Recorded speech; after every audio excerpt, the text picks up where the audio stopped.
John chapter 6. Sometime after this, Jesus crossed to the far shore of the Sea of Galilee, that is, the Sea of Tiberias. And a great crowd of people followed him because they saw the signs he had performed by healing the sick. Then Jesus went up on a mountainside and sat down with his disciples. The Jewish Passover festival was near. When Jesus looked up and saw a great crowd coming toward him, he said to Philip, "Where shall we buy bread for these people to eat?" He asked this to test him, for he already had in mind what he was going to do.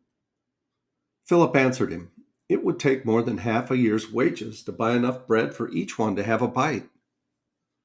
Another of his disciples, Andrew, Simon Peter's brother, spoke up. "Here is a boy with 5 small barley loaves and 2 small fish, but how far will they go among so many?" Jesus said, "Have the people sit down." There was plenty of grass in that place, and they sat down. About 5,000 men were there.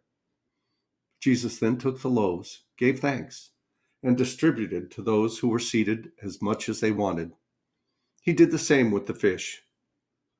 When they had all had enough to eat, he said to his disciples, "Gather the pieces that are left over. Let nothing be wasted." So they gathered them and filled 12 baskets with the pieces of the 5 barley loaves left over by those who had eaten. After the people saw the sign Jesus performed, they began to say, "Surely this is the prophet who is to come into the world." Jesus, knowing that they intended to make him king by force, withdrew again to a mountain by himself. When evening came, his disciples went down to the lake, where they got into a boat and set off across the lake for Capernaum. By now it was dark, and Jesus had not yet joined them. A strong wind was blowing, and the waters grew rough. When they had rowed about 3 or 4 miles, they saw Jesus approaching the boat, walking on the water, and they were frightened. But he said to them, "It is I, don't be afraid." Then they were willing to take him into the boat, and immediately the boat reached the shore where they were heading. The next day, the crowd that had stayed on the opposite shore of the lake realized that only one boat had been there, and that Jesus had not entered it with his disciples, but that they had gone away alone. Then some boats from Tiberias landed near the place where the people had eaten the bread after the Lord had given thanks. Once the crowd realized that neither Jesus nor his disciples were there, they got into the boats and went to Capernaum in search of Jesus. When they found him on the other side of the lake, they asked him, "Rabbi, when did you get here?" Jesus answered, "Very truly I tell you, you are looking for me, not because you saw the signs I performed, but because you ate the loaves and had your fill. Do not work for food that spoils, but for food that endures in eternal life, which the Son of Man will give you. For on him God the Father has placed his seal of approval." Then they asked him, "What must we do to do the works God requires?" Jesus answered, "The work of God is this, to believe in the one he has sent." So they asked him, "What sign then will you give that we may see it and believe you? What will you do? Our ancestors ate the manna in the wilderness, as it is written, he gave them bread from heaven to eat." Jesus said to them, "Very truly I tell you, it is not Moses who has given you bread from heaven, but it is my Father who gives you the true bread from heaven. For the bread of God is the bread that comes down from heaven and gives life to the world." "Sir," they said, "always give us this bread." Then Jesus declared, "I am the bread of life. Whoever comes to me will never go hungry, and whoever believes in me will never be thirsty. But as I told you, you have seen me and still do not believe. All those the Father gives me will come to me, and whoever comes to me I will never drive away. For I have come down from heaven not to do my will, but to do the will of him who sent me. And this is the will of him who sent me, that I shall lose none of all those he has given me, but raise them up at the last day.